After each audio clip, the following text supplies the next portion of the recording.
It's my great pleasure to introduce Hannah Stone and her wonderful, thought-provoking book, Reflections. I have my own copy here. It's a small world, and like many of you, I know Hannah from several walks of life. Hannah is a colleague twice over, as we've worked together at Leeds Trinity University, where she was reader in Eastern Christianity, publishing extensively in patristics, early Christian spirituality, and the Byzantine Church, and published 2 monographs there. And like me, Hannah is an associate lecturer at the Open University, and I think she was actually my manager for a short period of time. And she's now a honorary research associate with the OU. Hannah's also a leading figure in the creative writing community that's rippled out of Leeds Trinity University, where Hannah did her MA in creative writing. And she now compares the monthly Wordspace sessions, which were formerly at the Hop Shack in Horsforth and maybe again, but currently online. Beyond this, Hannah has done so much to stimulate creative writing in Leeds and in Yorkshire. She curates the monthly Nout But Verse discussion for Leeds Library. She convenes the Poets Composers Forum for Leeds Leader Festival. She edits Dreamcatcher Literary Journal, published by Stairwell Books in York.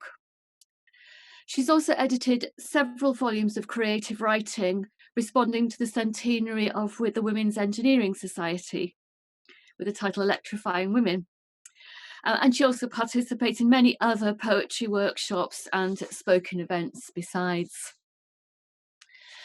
But as well as inspiring others, Hannah has produced 4 volumes of poetry of her own, including Lodestone and Missing Miles, and 3 collaborative volumes, An After Dinner Sleep, Holding Up Half the Sky, and Fit to Bust, as well as some collaborations with artists and performers, and most notably musically, the Penthos Requiem with Matthew Oglesby. Hannah's poetry is witty, funny, sometimes earthy, down to earth, profound, and erudite. It's poetry that helps us face up to the harsh realities and the ironies of life. So what better person to lead us through lockdown? The book that we're celebrating today, Reflections, a poet theologian in lockdown Leeds, brings her insights and creativity to bear in helping us think through an extraordinary year. The volume comes from Hannah's residency as poet theologian at Leeds Church Institute, as Helen was explaining, where Hannah published regular blogs throughout the year. Reading this collection now takes us back over that time, as we went in and out of lockdowns, in and out of tears, and some blogs were even going out of date within days of them being loaded. But the blogs now help us to think back on that time, and they help us look back at it and look back at it more deeply. One of Hannah's gifts as a creative writer is to harness the voices of poets and artists across the years. For example, there's a wonderful dialogue with John Donne in her reflection for the 14th of December. But she also produced her blogs in dialogue with many of you here, as you responded to her postings and joined her in Zoom discussions. I'm looking forward to hearing us continue that conversation this afternoon. And so please join me in welcoming Hannah Stone. Thank you very much indeed. Thank you, Jane, for your very kind introduction and contextualising what we're doing today. And many, many thanks to Helen Reid and the team, especially Rachel, who did such a good job of getting the blogs online, and Miriam, who's done a lot of the legwork distributing the book. I'd also like to thank, it sounds like the Oscars, doesn't it? I'd like to thank David Caldwell, who squeezed this into an already very busy schedule for this year, and I really appreciate that. I was so thrilled to be May Tree #1 with my little pamphlet of Welsh poems, and this is May Tree 23. He's a very busy person. I want to say thank you to all the other poets, living and departed, who helped me reflect on the pandemic over the last year. And I want to say many thanks to Leeds Lit Fest, and especially Fiona, for hosting this and all your hard work in publicising it. And finally, thank you to all of you for being here today. I'm really touched. I know we're all, used to Zoom, but we're all busy and we're all zoomed out. And I'm really, really touched and pleased that so many of you have given up your lunch hour to be here to share this moment of celebration. Actually, it really feels quite joyful to be bringing out another book in lockdown and to have had a chance to do this. A year ago, we'd not heard of the R rate, the tiered system, the rule of six, or green and red list countries. But a year ago to this very day, the first death from COVID of a UK citizen took place. And behind the scenes, scientists were already working on finding a vaccine. Now we are just days away from the first cranking open of the third grim lockdown. It's been a privilege and a joy to write these weekly blogs published here and to take on the role of poet theologian in virtual residence for Leeds Church Institute. It was a very welcome distraction for me and an opportunity to reflect on the impact of the pandemic, not just on me, but on the city of Leeds and its various communities. Reflecting, looking again from new angles, a bit like the pixelations of a kaleidoscope. This book does not pretend to be comprehensive, and it is inevitably a personal account, and I'm aware that your experience and responses may have been very different to mine.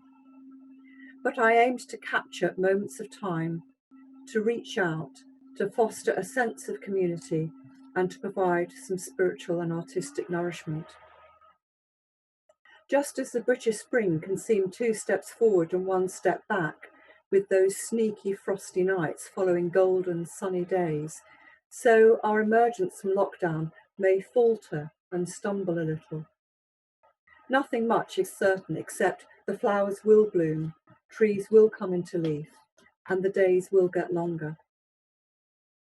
I've thought a lot about the challenges of uncertainty in the last year, and that has taken me repeatedly to the poet John Keats' concept of negative capability. Keats died very young from the tuberculosis he caught from his brother, and which, being medically trained, he knew to be his death warrant. In a letter he wrote to his brothers in 1817, he says, "It struck me what quality went to form a man of achievement, especially in literature, and which Shakespeare expressed so enormously. I mean negative capability. That is, when a man is capable of being in uncertainties, mysteries, doubts, without any irritable reaching after fact and reason." Let's put the inevitably gendered language of that aside and credit ourselves with all being men and women of achievement for getting through this pandemic. I'd argue that we do need facts and reasons, the data we're currently being encouraged to observe. But we have also needed to sit patiently and graciously with the uncertainty and to reach out to share with others what is happening around us. The doubts and anxieties and griefs, for sure, but also the triumphs. Look at the new skills we have, if only being able to Zoom. And the acts of kindness, the small but persistent ways we have supported each other. If nothing else, we have found depths of stoical endurance we may not have known we had. That is an achievement in my book. We've been enjoined to stay local, and that has meant a more intense focus on fewer options. Maybe the regular trudge around a small area of open space, and the pictures are all taken from walks I did in lockdown. Some of them, as you can tell, not being particularly local because there is one of the dales there. Maybe we've had neighbourly fellowship in the absence of distant family members. We've learnt anew what community can mean. The Christian concept of community always went beyond kinship to a broader understanding of who is my neighbour. And for all that it has been hard to be separated from those we have known longest and love most, we have many of us found new urban families in the last year. My weekly blogs discuss this, along with Black Lives Matter, the plight of refugees, who are the real angels, and the fortunes of Leeds United. I'm going to read 5 poems taken from different sections of the book, and I'll say a brief word of context about each. There are many more, and poems from other poets both still with us and departed. So do buy the book to read the full set. I'm going to leave a little bit of time for questions at the end. You might want to ask me what a poet theologian is, although the book tells you that. And there'll also be a small time for questions right at the end of the session after we've done a small group exercise. So I'm now going to read 5 poems, and the first one is from the second of my blogs, where I do tease out a bit what being a poet theologian might mean. And if you have a copy of the book and want to follow it, it's on page 7.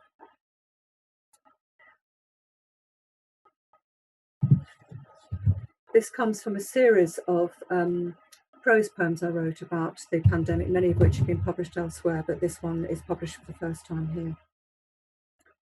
Vows for the COVID generation. To begin with, I was frantic, lacked direction.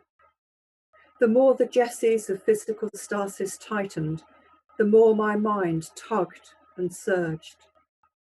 After 10 days, anxieties and thoughts were fluttering like trapped birds. I walked in zigzags, following desire paths parallel to well-trodden routes. Complaints were posted on a community website about people getting too close to each other on the bridle path. This felicitous homophone prompted a reflection on what poverty, chastity, and obedience might mean under social distancing. Were all 3 obligatory to stay within the fold? Men with knotted foreheads and tight ties promulgated a new triumvirate of mandates for the COVID generation, which we soon realised were merely for postulants. Stay home, protect the NHS, save lives. Later, to enter the novitiate, we vowed to stay alert, control the virus, save lives. I took the habit, switched off my phone, and words came home to roost. The next poem, which is on page 27, comes from a part of the book where I discuss 3 words associated with defining a sense of religious community: believing, behaving, and belonging. People who know me well realise that I see myself on the fringes of the Christian tradition these days, really, and I sometimes define myself as a post-Christian or cultural Christian, but that's another whole discussion, really. But I feel a little bit peripheral sometimes to the organisation of the church, and this poem reflects that sense and also resonates with Jesus's ministry to those people who are on the fringes of things, or even vilified by society and seen as beyond the pale. It was composed in my head, I assure you, while singing Evensong at Leeds Minster some years ago, in those deliriously happy days when we were allowed to sing. I can barely remember what that was like. And there's an epigram from Graham Greene at the start. So this is on page 27. Outsider. For peace, you need human company. At Evensong, the sermon yoked forgiveness and loneliness, telling about a sinful woman who bathed the Lord's feet with her tears, and a Samaritan girl drawing water at a well. Half listening, I prepared for the tricky entry in the anthem which was to follow, waiting for the preacher to link his themes. Later, I acknowledged violation. The homily had prized open my carapace. I had become the outsider at the temporal fountain, eyeballing the rabbi himself as he offered unending refreshment to those who sought the unity of peace. I imagined his gaze healing these women whose dark eyes expressed hope that in finding him, they had wholly lost themselves. Leeds Church Institute is welcoming to faiths other than Christianity, and this poem comes from a section in the book where I discuss Ninian Smart's 7 dimensions of religion, one of which is practical and ritual. Many years ago, I came to know a Jewish family around the corner from me, and we've always met every Christmas Eve for minced pies and to celebrate Hanukkah with smoked salmon and cream cheese on bagels. The poem ends with a phrase from the Jewish Kaddish, prayers for the dead. And I think the context is comprehensible from the poem itself. It's called Cherry Tree Kaddish, and it's for Lorna Burkoff. We are not a minyan gathered here, but a group of women, young and not so young, and a husband to help with the heavy lifting. We assemble from neighbouring streets and sibling religions, and our hearts offer praise and love as we stand in the garden, labouring together to find a new home for your mother's cherry tree, carrying her memory always to rest and peace. No amount of weeping could secure its roots against the northern wind. Felled, mourning anew, you offer me the wood to heat my home. Friends across differences that others call a divide, we join together, asking, let it be accepted. May there be abundant peace from heaven.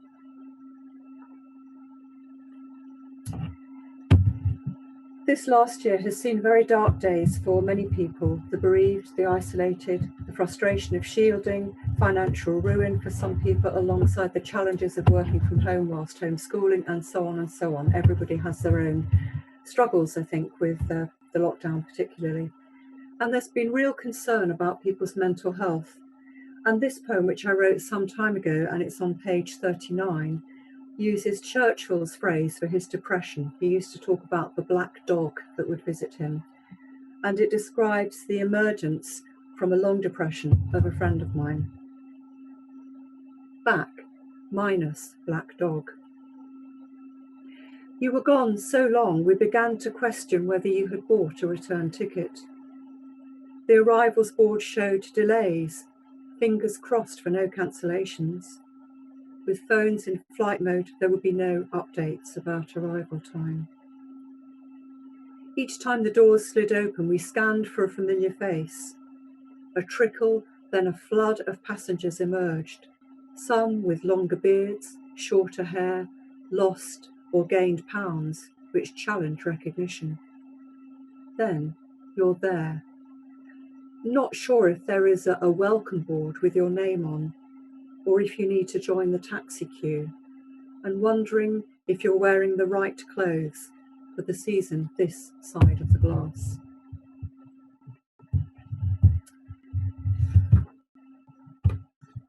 During lockdown, being able to walk daily, preferably in open countryside, has been crucial to my own mental health, which has been quite challenged, I have to say it sometimes, and I do thank those of my friends who've put up with my whinging and complaining. It's been very lovely to be supported by people, and I'm sure we've all helped each other out. Back in the autumn, just as Leeds went into Tier 2, I wrote this poem about cooperative working and how the light can break in, and it's my final poem, and on page 42. Local lockdown. We build on sand, using the usual slabs of stone, quarried from mud, prized from moorland. It is hard to have so flimsy a foundation, but this is the new normal. We need hay barns, we decide, in the absence of better information. For some days we argue about which design features to include. Some of us give up, go home, unable to compromise, face conflict. Others work through the night, bruising fingers stubbed in the deep dark, treasuring the faint light of iPhone torches, pulling strongly on haptic instinct. In the morning, there it is, the perfect repository for summer's residue, with water-shot stones below the slate roof to deflect the winter's rain, and troughs binding together the inner and outer skins of the wall. Their sharp shelves warm themselves in surprised sunlight. Thank you very much for listening.